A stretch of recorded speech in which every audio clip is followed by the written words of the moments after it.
Assalamualaikum warahmatullahi wabarakatuh. Maqaa Rabbii akkaan araaramaa fi rahmata godhaa ta'eetiin jalqaba. Inshaallah guyyaa har'aa garaagarummaa amantiilee gurguddoo addunyaarra jiranii waliin ilaalla. Amantiileen gurguddoon kunniin amantii Yahudaa, amantii Kiristaanaa fi amantii Islaamummaati. Garaagarummaan amantiilee kanniinii amantii Yahudaa kan hundeeffame Nabii Muusaa booda ture. Nabii Muusaan immoo Musliima ture. Yahudoonni ergamtoota Rabbii hundatti hin amanan. Nabii Muusaa fi kitaaba Nabii Muusaa kenname Tooraatiin qofatti amanu. Nabii Iisaa fi Nabii Muhammad sallallahu alaihi wasallam ergamtoota ta'uu hin fudhatan jechuudha. Warroonni Yahudaa kun jechuudha. Yesuus fi Nabii Muhammad illeetti hin amanan jechuudha. Amantiin Kiristaanaa ammoo kan hundaa'e erga Nabii Iisaan yookiin Iyesuus gara samiitti Rabbiin isa ol fudhatee jarraa baay'ee booda ture. Iyesuus Islaamummaa fi tokkichummaa Rabbii qofa barsiisaa ture.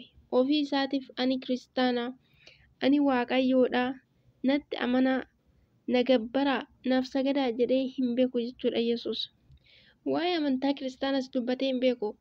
Wangeelli amma biyya lafaa kana irra jiru kun Injiilii yookiin kitaaba Nabii Iisaadhaaf yookiin Iyesuusiif kenname miti. Sababbiin isaa Injiilli yeroo sanitti hin barreeffamne. Waahiidhaan yookiin ergaadhaan Rabbii irraa gara Nabii Iisaatti yookiin Iyesuusitti bu'a. San Nabii Iisaan uummata barsiisaa ture.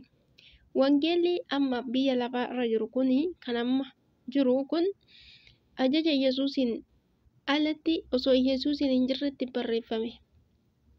Namoonni adda addaatiin kan barreeffamedha. Luqaas 1:1-3 irratti dubbisaa jechuudha. Kanaafuu wangeelli Injiilii miti. Warroonni erga Nabii Iisaa booda amantii kiristaanaa jedhamu hundeessan immoo Nabii Muhammad sallallahu alaihi wasallam hordofuu didanii raajii dhufaatii Nabii Muhammad sallallahu alaihi wasallam kan Nabii Iisaa yookiin Iyesuus dubbate kitaaba isaanii keessaa balleessanii kanaafuu warra ibiddaa jechuudha isaan. Amantiin kiristaanaa kana jechuudha. Amantiin Islaamummaa immoo kan hundaa'e Nabii Muhammad sallallahu alaihi wasallam osoo hin ta'in kan hundeesse jechuudha. Rabbitu ilma namaa yeroo jalqaba uume Islaamummaa irratti uume. Ragaan Qur'aanaa boqonnaa 30 irratti argattu jechuudha. Nabii Muhammad sallallahu alaihi wasallam ergamaa isaa xumuraa karaa Rabbii keessatti ilma namaa hundaaf ergamedha jechuudha. Ergamaan dhumaatis eenyu? Nabii Muhammadii. Kan ilma namaa aalama kana guutuudhaaf illee ergame Nabii Muhammad jechuudha.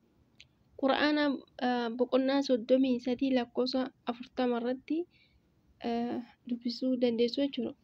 Kanaafuu musliimoonni akka Yahudaa fi Kiristaanota osoo hin ta'in ergamtoota Rabbii hundattuu karaa Islaamummaan irratti ergamuu ni amanna.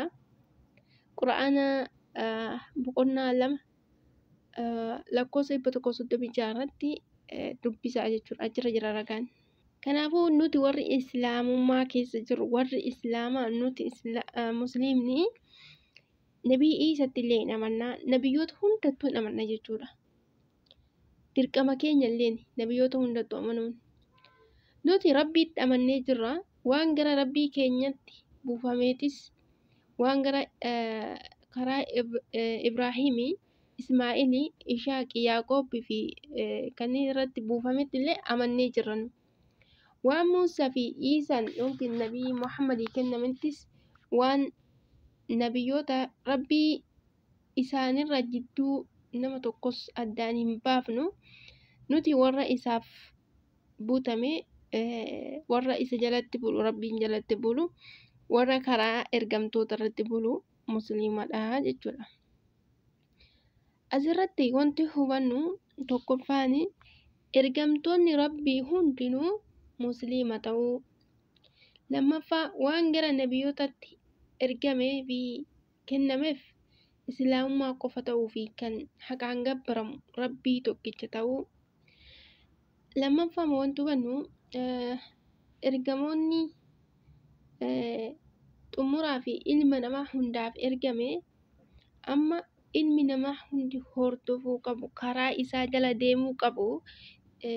Nabii Muhammad sallallahu alaihi wasallam qofaa fi ta'uu qabaa jechuudha.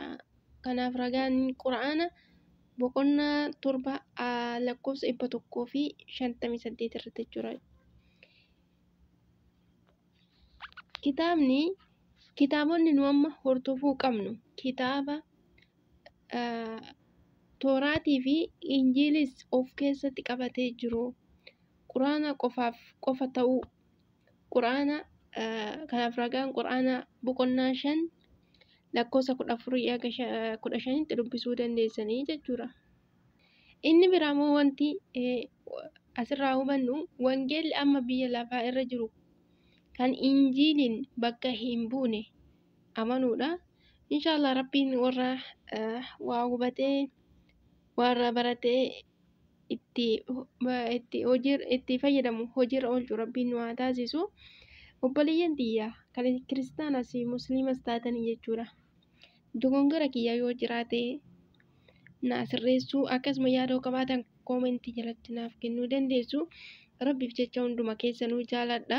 Kanaafuu rabbiin nama haqaan rabbii qofa gabbaru karaa sirrii irra deemu rabbiin nu haa taasisu. Rabbiin karaa qajeelaa irratti nu haa jiraachisu.